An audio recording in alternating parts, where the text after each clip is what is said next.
Hello बच्चों, आज हम लोग स्टार्ट करने जा रहे हैं एक नया कॉन्सेप्ट, एक नया चैप्टर, कोऑर्डिनेट ज्योमेट्री। ये चैप्टर हम लोगों ने क्लास 9 में भी ऑलरेडी पढ़ा हुआ है। ओके, आज हम लोग क्लास 10 में भी ये टॉपिक पढ़ेंगे, बट थोड़ा सा डिफरेंट, थोड़ा सा हाई लेवल का क्वेश्चन हम लोग करेंगे। यहाँ पे एक नया कॉन्सेप्ट होगा हमारे पास, उस कॉन्सेप्ट के ऊपर फिर हम लोग क्वेश्चन को सॉल्व करेंगे। तो सबसे पहले कोऑर्डिनेट ज्योमेट्री में हम लोग को क्या पता है, क्लास 9 में हम लोगों ने जो पढ़ा, मैं थोड़ा सा उसको रिव्यू कर रहा हूँ, थोड़ा सा मैं आपको रिकॉल करता हूँ। इसके बाद फिर क्लास 10 के टॉपिक्स में हम लोग आते हैं। देखो, सबसे पहले हम लोगों ने क्लास 9 में क्या सीखा था, अगर हम लोग समझें तो कोऑर्डिनेट ज्योमेट्री में क्लास 9 में हम लोगों ने क्या पढ़ा था हम लोगों ने कि दो, अगर हम लोग इसको पहले समझते हैं ये कि अगर x, y है, okay, this is x, y, इसको हम लोग क्या बोलते हैं, ऑर्डर्ड पेयर। ओके, इस x, y को क्या बोलते हैं हम लोग, ऑर्डर्ड पेयर। इस x, y में इस x जो है और ये जो y है, ये अलग अलग एक्सिस को डिनोट करता था। याद आ रहा है आपको कुछ? यहाँ पे हम लोगों ने देखा था ऑलरेडी कि यहाँ पे ये जो आपका x है वो क्या है, मान लीजिए मैं अगर एक्सिस को समझाऊं, है ना, ये आपका एक्सिस है समझ लीजिए, तो ये y एक्सिस है, ये x एक्सिस है। तो यहाँ पे जो फर्स्ट में जो लिखा रहता है ये रिप्रेजेंट करता है x एक्सिस को, और इसको हम लोग पहले ये समझते हैं, ये रिप्रेजेंट करता है x एक्सिस को, इसको हम लोग एब्सिसा भी बोलते हैं, है ना, एब्सिसा भी बोलते हैं।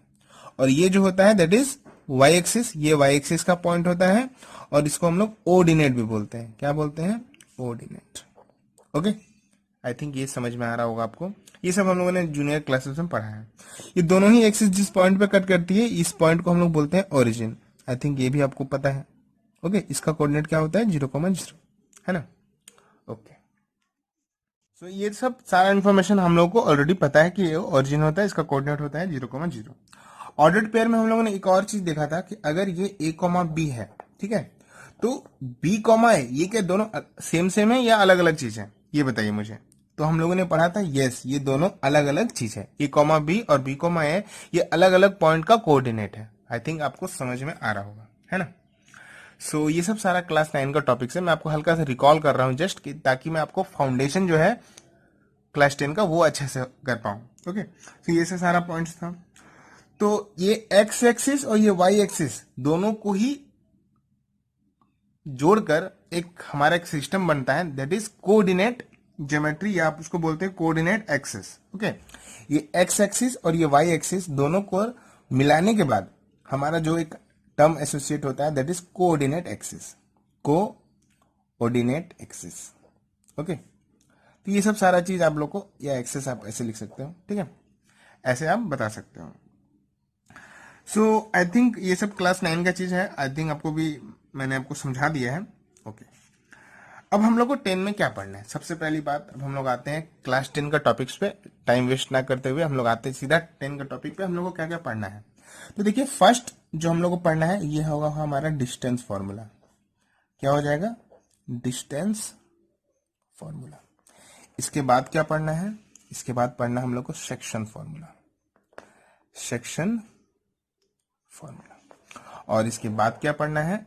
हम लोग को पढ़ना है area of triangle, area of triangle. Okay, जो जो टॉपिक पढ़ना है हम लोग वो सिर्फ पहले लिख लेते हैं, इसके बाद इससे अच्छे से सारे फॉर्मूला को डिराइव करके मैं समझाऊंगा कि कैसे कैसे ये फॉर्मूला आया है। तो सबसे पहले समझते हैं कि डिस्टेंस फॉर्मूला, ये सेक्शन फॉर्मूला और एरिया ऑफ ट्राइंगल ये क्या है। डिस्टेंस फॉर्मूला होता क्या है ये समझिए, ठीक है। अगर आपके पास दो पॉइंट है, ए जिसका कोऑर्डिनेट x1, y1 है, और दूसरा पॉइंट है b जिसका कोऑर्डिनेट अगर x2, y2 है, तो इन दोनों ही पॉइंट्स के बीच का जो डिस्टेंस होगा, ध्यान से सुनिएगा, इन दोनों ही पॉइंट्स के बीच का जो डिस्टेंस होगा उसी चीज को हम लोग बोलते हैं डिस्टेंस फॉर्मूला। ओके, इसी टर्म्स को हम लोग क्या डिफाइन किए हैं? Distance formula. तो इस डिस्टेंस फॉर्मूला को हम लोग क्या लिखते हैं? A B is equal to root under, आप x1 माइनस x2 या x2 माइनस x1 भी लिख सकते हैं, कोई भी लिख सकते हैं आप। तो मैं यहां लिखता हूं x2 माइनस x1 का whole square plus y2 minus y1 का होल स्क्वायर। ये फॉर्मूला है आपका डिस्टेंस। देखिए मैं आपको जस्ट यहाँ पे रिकॉल कर रहा हूँ, जस्ट मैं आपको बता रहा हूँ कि आपका सिलेबस में क्या क्या है। 1 बाय 1 फिर हम लोग सारे फॉर्मूलाज को अच्छे से एक्सप्लेन करके डिराइव करेंगे, तो इसके लिए आप घबराइएगा नहीं, ठीक है।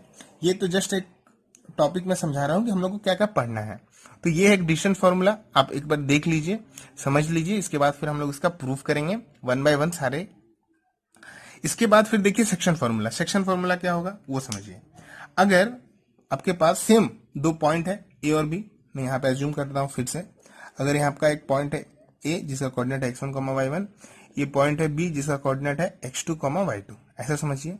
अगर ये एक लाइन सेगमेंट है ऐसा, ठीक है। अगर मान लीजिए यहाँ पे मैं इस लाइन सेगमेंट को पी पॉइंट पे कट कर रहा हूँ, तो पी पॉइंट पे कट कर रहा हूँ तो इसका भी कुछ कोऑर्डिनेट होगा, मान के चलिए x, y। तो ये पूरे लाइन सेगमेंट को सपोज कर रहा हूं मैं कि m और n के रेशियो में ये डिवाइड हो रहा है ऐसा, ठीक है, मैं ऐसा सपोज कर रहा हूं। तो मुझे यहां से x का y का कोऑर्डिनेट निकालना होगा, ठीक है। एक्चुअली क्वेश्चन में ऐसा आएगा कि आपका पास रेशियो दिया रहेगा, आपके पास दो कोऑर्डिनेट दिया रहेगा, आपको इस पॉइंट P का कोऑर्डिनेट ओके निकालना होगा। तो इसके लिए क्या फॉर्मूला है ये देख लीजिए, x is equal to mx2 plus nx1 by m plus n, okay. और y का फॉर्मूला क्या हो जाएगा, my2 plus ny1 by m plus n। देखिए मैं सारे फॉर्मूलास को एक बार अच्छे से लिख कर बता रहा हूं कि आपको पढ़ना क्या है। अभी ये मत सोचिएगा कि बस यहां से मैं स्टार्ट करूंगा क्वेश्चंस को, नहीं, मैं आपको जस्ट बता रहा हूं कि आपके सिलेबस में क्या क्या टॉपिक्स कवर करना है। आप एक बार देख भी लीजिए कि कैसे कैसे हो रहा है, इसके बाद हम लोग अच्छे से डिराइव करके अच्छे से आपको एक्सप्लेन करके पढ़ाऊंगा डिटेल में, ओके। तो ये दो पोर्शन हो गया, डिस्टेंस फार्मूला और सेक्शन फार्मूला। अब एरिया ऑफ ट्राइंगल में क्या है देखिए, यहाँ पे सपोज करिए कि 3 पॉइंट होगा जो एरिया मतलब एरिया इन द सेंस कि ट्राइंगल का फॉर्मेशन करेगा। मान के चलिए अगर ये एक पॉइंट है ए जिसका कोऑर्डिनेट है x1, y1, ये पॉइंट है बी जिसका कोऑर्डिनेट है x2, y2, और ये पॉइंट है सी जिसका कोऑर्डिनेट है x3, y3। आप देख सकते हो तीनों पॉइंट को ज्वाइन करने पर एक ट्राइंगल बन रहा है ना, एक ट्राइंगल का फॉर्मेशन हो रहा है। तो इस ट्राइंगल का फॉर्मेशन हो रहा है तो इस ट्राइंगल का एरिया भी निकालने आपको आ सकता है, और इसका एरिया जो होता है, ध्यान से सुनिएगा, इसका एरिया जो होगा, एरिया ऑफ ट्राइंगल एबीसी, ठीक है, एरिया ऑफ ट्राइंगल एबीसी कैसे निकलेगा, फॉर्मूला होता है 1/2 मॉड ऑफ, ठीक है, 1/2 मॉड ऑफ, क्या होगा फॉर्मूला, अगर आप समझ पा रहे हो, ठीक है, ध्यान से सुनो, अगर 3 पॉइंट्स आपके पास गिवन है और आपको एरिया निकालने दिया जाए तो एरिया निकालने के लिए आपको सबसे पहले एरिया का फॉर्मूला भी आना चाहिए, और ये फॉर्मूला बहुत ही सिंपल है। इस फॉर्मूला को हम लोग यूज करेंगे कोलिनियर प्रूव करने के टाइम पे भी, ठीक है, ध्यान से सुनिएगा, जब हम लोग कोलिनियर प्रूफ करेंगे तो भी इसी फॉर्मूला का यूज होगा, बस ये 1/2 नहीं होगा। तो फॉर्मूला क्या है वो ध्यान से सुनिएगा, देखिएगा। फॉर्मूला है, पहले देखिए x1 लिखेंगे, उसके बाद x1 के बाद 1 हो गया तो उसके बाद 2 और 3 आएगा क्योंकि 3 ही पॉइंट्स है, तो ये y2 में जाएगा, तो y2 माइनस y3, समझ में आ रहा है ना, ओके। इसके बाद फिर x2 लिखेंगे, यहाँ पे हो जाएगा 2 के बाद आता है 3 और 3 के बाद फिर 1, 4 नहीं आएगा क्योंकि 3 ही पॉइंट है, तो यहाँ पे जाएगा y3 माइनस y1 और प्लस फिर x3 लिखेंगे, 3 के बाद आएगा 1, 4 नहीं, ठीक है, तो ये y1 में जाएगा, तो y1 माइनस y2, ठीक है, ब्रैकेट बंद, ये मॉड, और ये हो जाएगा स्क्वायर यूनिट, समझ में आ रहा है ना। तो ये तीनों कॉन्सेप्ट है, ये तीनों का कॉन्सेप्ट पे ही हम लोग काम करेंगे। अब आप सोच रहे होगे कि सर आपने ये नहीं बताया कि अगर 4 पॉइंट्स गिवन होंगे तो रेक्टेंगल, स्क्वायर्स, रोम्बस कैसे प्रूव करेंगे। सर मैं बताऊंगा आपको, थोड़ा सा वेट करो, मैं आपको सब कुछ बताऊंगा जब हम लोग डिस्टेंस फॉर्मूला को कंप्लीट कर लेंगे, ओके। इसके बाद ही जस्ट मैं आपको वो कॉन्सेप्ट को समझाऊंगा कि अगर आपके पास 4 पॉइंट्स गिवन होंगे, क्योंकि वो डिस्टेंस फॉर्मूला का ही कॉन्सेप्ट है, तो जैसे ही ये कॉन्सेप्ट क्लियर होगा, इस पे बहुत सारे क्वेश्चंस हम लोग कर लेंगे, तब हम लोग आएंगे कि कैसे हम लोग अगर 4 पॉइंट्स गिवन है तो हम उसको रेक्टेंगल प्रूव कर सकते हैं, कैसे इसको स्क्वायर प्रूव कर सकते हैं, कैसे हम लोग उसको रोम्बस प्रूव कर सकते हैं, कैसे इसको हम लोग पैरेललोग्राम प्रूव कर सकते हैं, सारा ही डिटेल में हम लोग पढ़ेंगे। तो ये जस्ट मैं आपको एक आउटलुक दे रहा हूं, ओके, कि इस चैप्टर में क्या क्या टॉपिक्स मेन है, इसके अंदर भी बहुत कुछ है, ओके। ऐसा नहीं कि सिर्फ डिस्टेंस फॉर्मूला पढ़िए इस पे क्वेश्चन करेंगे, नहीं, इस पे इक्वी डिस्टेंस का भी कॉन्सेप्ट निकलेगा, ओके, इस पे इक्वी डिस्टेंस का भी कॉन्सेप्ट निकलेगा, इस पे वही मैंने आपको बताया 4 पॉइंट्स गिवन होंगे, रेक्टेंगल, स्क्वायर, रोम्बस, पैरेललोग्राम कुछ भी प्रूव करने आ सकता है। फिर सेक्शन फॉर्मूला में आपको जस्ट ये नहीं कि एक्स और वाई का कोऑर्डिनेट दिया होगा, कभी कभी क्वेश्चन में ये भी होगा कि रेशियो ही गिवन नहीं होगा और आपको रेशियो ही निकालना होगा, तो वैसे क्वेश्चन भी करेंगे हम लोग। एरिया ऑफ ट्राइंगल का ये नहीं कि 3 पॉइंट्स गिवन है तो एरिया ऑफ ट्राइंगल है, आपको 4 पॉइंट्स गिवन होंगे और आपको क्वाड्रिलेटरल का भी एरिया निकालने दिया जा सकता है। वो कैसे होगा वो समझना है, बहुत इंपॉर्टेंट टॉपिक एक्चुअली वहां पे होगा कि जब क्वाड्रिलेटरल होगा और वहां पे एरिया निकालने दिया जाएगा, तब उसको हम लोग क्या करेंगे, 2 ट्राइंगल्स में डिवाइड करके 2 ट्राइंगल्स का एरिया निकाल के ऐड करेंगे और क्वाड्रिलेटरल का एरिया आएगा। तो बहुत सारा, मतलब एक्चुअली देखा जाए तो बहुत सारा कॉन्सेप्ट इसमें छुपा हुआ है। मैं जस्ट आपको आउटलुक दे रहा हूं कि ये टॉपिक पढ़ना है, इसके अंदर भी बहुत कुछ है, समझ में आ रही है बात? ओके। सो सबसे पहले आज हम लोग स्टार्ट करेंगे डिस्टेंस फॉर्मूला, ताकि इस पे कुछ क्वेश्चंस कर पाए और आपको अच्छे से मैं समझा पाऊं। अब बच्चे हम लोग स्टार्ट करने जा रहे हैं। डिस्टेंस फॉर्मूला का कॉन्सेप्ट को कैसे आया वो हम लोग देखेंगे, प्रूफ समझेंगे, और ये बहुत इजी है। आई थिंक क्लास 9 से एसोसिएटेड है एक्चुअली, और अब इजीली मैं समझा भी पाऊंगा आपको, आप समझ भी पाओगे अच्छे से। ठीक है, तो सबसे पहले हम लोग क्या करते हैं, 2 पॉइंट एज्यूम कर लेते हैं। तो मान के चलिए यहाँ पे एक पॉइंट है ए जिसका कोऑर्डिनेट है x1, y1। ओके, यहाँ पे दूसरा पॉइंट है बी जिसका कोऑर्डिनेट है x2, y2। ओके, अगर मुझे ए से बी का डिस्टेंस निकालना है, अगर ऐसा समझे आप कि मुझे ए से बी का डिस्टेंस निकालना है, ये कैसे होगा, है ना? मुझे ए से अगर बी का डिस्टेंस निकालना है तो ये कैसे होगा, ये समझना है मुझे। सिंपल सा कॉन्सेप्ट है। पहले मुझे ये बताइए आप कि ये जो पॉइंट है ए x1, y1, ये कैसे वहां पे पहुंचा होगा। उस पॉइंट का पोजीशन मुझे समझना है कि वो पोजीशन वहां पे कैसे गया। तो सिंपल सा बात है, अगर ये x1, y1 है तो ये x1 क्या बता रहा है, इस x एक्सिस का डिस्टेंस यहां से यहां तक का, और ये y1 क्या बता रहा है, इस x एक्सिस से जितना हाइट वो ऊपर ट्रेवल कर रहा है, या हाइट आप जो समझ सकते हो, ये है आपका y1। तो ये है आपका x1, तो ये है आपका y1। क्लियर हो रहा है? गुड। अगर मैं बोलूं इस पॉइंट x2, y2 का, बी पॉइंट का, आप मुझे बताइए कोऑर्डिनेट कैसे काम कर रहा है। तो आप सिंपल बता सकते हैं, सर यहां से x एक्सिस में ये x2 डिस्टेंस कवर ट्रेवल किया हुआ है, और ये y2 क्या है, जस्ट इस x एक्सिस से इसका हाइट है। समझ में आ रहा है आपको, है ना? ये पूरा क्या है, y2 है, और यहां से यहां जो आप देख रहे हो ये क्या है, पूरा x2 है। बोलो समझ में आ रहा है ना? तो मेरे को आप ये बताओ कि अगर ये x1 है, यहां से यहां तक तो x1 है, और ये पूरा ही x2 है, तो ये वाला पोर्शन क्या हो जाएगा बाबू, ये हो जाएगा sir x2 minus x1। Clear है ना? अगर मैं इस पॉइंट ए से, ध्यान से सुनिएगा, अगर मैं इस पॉइंट ए से एक परपेंडिकुलर ड्रॉ कर दूं, ओके, मैंने क्या किया, पॉइंट ए से एक परपेंडिकुलर ड्रॉ कर दिया, जो कि आप समझ सकते हो सी पे मान लो कट कर रहा है। तो मुझे ये बताइए कि यहाँ पे आप देख रहे हैं, मैं एक कोऑर्डिनेट बना लेता हूँ एक्चुअली। एबीसी तो हो गया, यहाँ पे डी समझ लीजिए, यहाँ पे ई समझ लीजिए। ओके, तो आप देख सकते हो कि यहाँ पे ओ है, तो ओडी का जो लेंथ है वो x1 है, ओई का जो लेंथ है वो पूरा x2 है, तो डी का लेंथ क्या आ गया, x2 माइनस x1। उसी तरह से अगर आप देखो एडी का जो लेंथ है वो y1 है। ओके, एडी का जो लेंथ है वो y1 है, तो एडी का जो लेंथ है वो एकदम सी के लेंथ के इक्वल होगा ना, तो ये भी y1 होगा। तो ये y2 तो पूरा है, ये b जो है पूरा y2 है। तो मेरे को बताओ ये bc कितना होगा, सर bc होगा y2 माइनस y1। फील आ रही है मैं क्या बोल रहा हूं, आपको फील आ रही है? Very good. ओके, ये y2 जो है सर वो पूरा b है, ये c जो है वो y1 है, तो आपका bc कितना आएगा, सर bc आएगा y2 minus y1। Okay sir, अगर डी का लेंथ x2 माइनस x1 है, तो क्या AC का लेंथ भी x2 माइनस x1 होगा क्या, आप मुझे बताइए। यस सर होगा। ओके, मैंने अभी जस्ट बोला कि मैंने यहां से एक परपेंडिकुलर ड्रॉ किया, तो ये एक राइट एंगल होगा। हाँ सर होगा।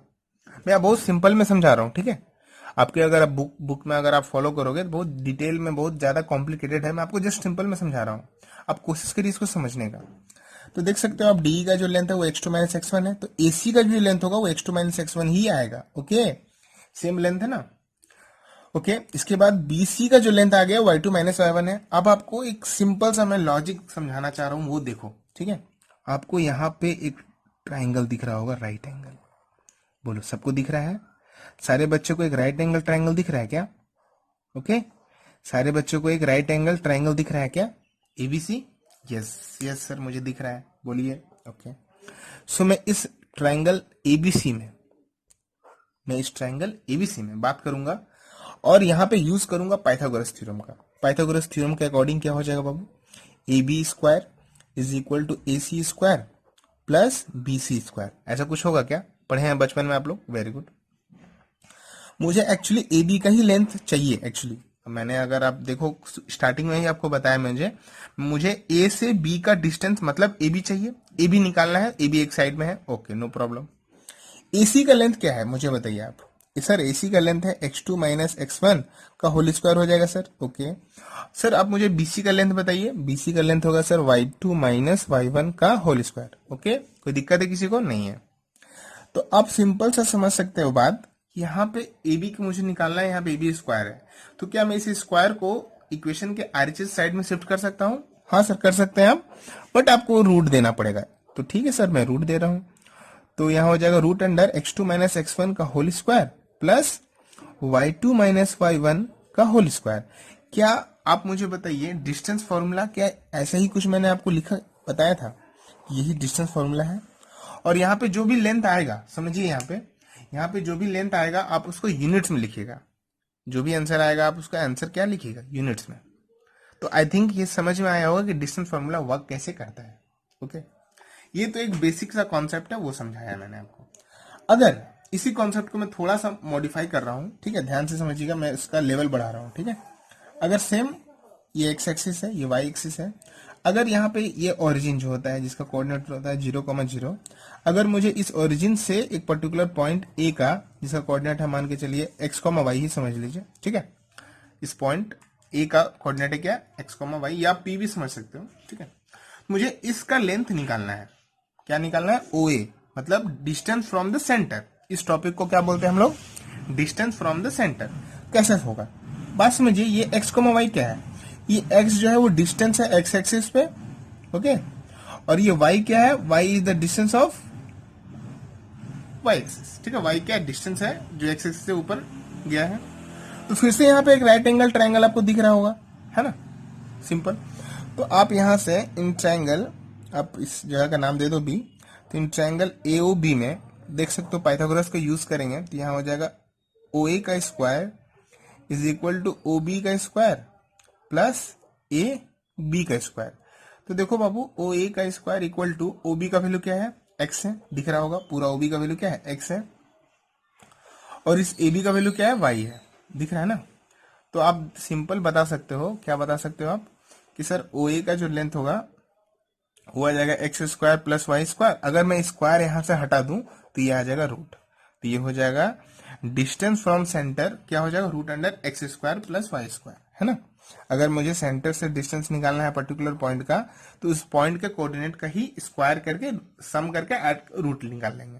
तो ये था एक कॉन्सेप्ट, आई थिंक समझ में आया होगा आपको कि कैसे वर्क करना है। ओके, सो ये दो टॉपिक अगर आपको क्लियर हो गया है, तब हम लोग आते हैं सीधा एनसीईआरटी एक्सरसाइज 7.1 में। ओके, अब हम लोग स्टार्ट करने जा रहे हैं एनसीईआरटी एक्सरसाइज 7.1 का क्वेश्चन नंबर 1। सिंपल से देखिए, आपके पास पेयर दिया हुआ है। ओके, फर्स्ट क्वेश्चन में देखिए ये क्या है? x1, y1, ये क्या है? x2, y2। Formula I think याद होगा आपको, तो बस कुछ नहीं करना है आपको, हम लोग को पता है फॉर्मूला क्या होता है। ये लिखते हैं हम लोग, क्योंकि पॉइंट दिया नहीं है तो हम लोग लिखते हैं required distance. Okay, required distance. Formula क्या है? फॉर्मूला याद होगा आपको, फॉर्मूला है x2 माइनस x1 का whole square plus y2 minus y1 का होल स्क्वायर। ओके,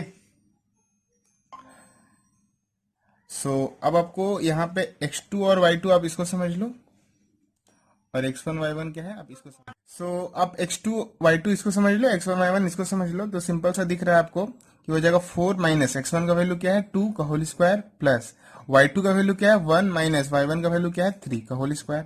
कोई दिक्कत नहीं है। रूट अंडर 4 माइनस 2 का क्या वैल्यू होगा? 2 का स्क्वायर, और 1 माइनस 3 का वैल्यू क्या होगा? -2 का स्क्वायर। तो सिंपल से आपको दिख रहा है 2 का स्क्वायर 4 प्लस -2 का स्क्वायर भी क्या होता है सर? 4 ही होता है। आई थिंक आपको पता होगा ये सब। सो आप सिंपल आप देख सकते हो, यहाँ पे जो आंसर आएगा वो आएगा रूट अंडर 8। आप इसको 2√2 भी लिख सकते हो, 2√2 यूनिट्स। ये था क्वेश्चन नंबर 1 का आंसर। मैं आपको अच्छे से एक्सप्लेन करके समझा रहा हूँ, ठीक है।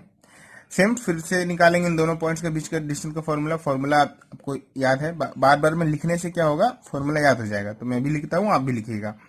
तो ये हो जाएगा x2 माइनस x1 का whole square plus y2 minus y1 का whole square is equal to x2 क्या है यहाँ पे सर जी? x2 y2 ये होगा और x1 y1 ये होगा, है ना। चलिए, तो x2 क्या है बाबू? -1 माइनस x1 क्या है? -7, माइनस माइनस हो जाएगा प्लस, तो ये ध्यान रखना है आपको। तो -1 प्लस 5 का होल स्क्वायर प्लस y2 क्या है? 3 माइनस y1 क्या है बाबू? 7 का होल स्क्वायर।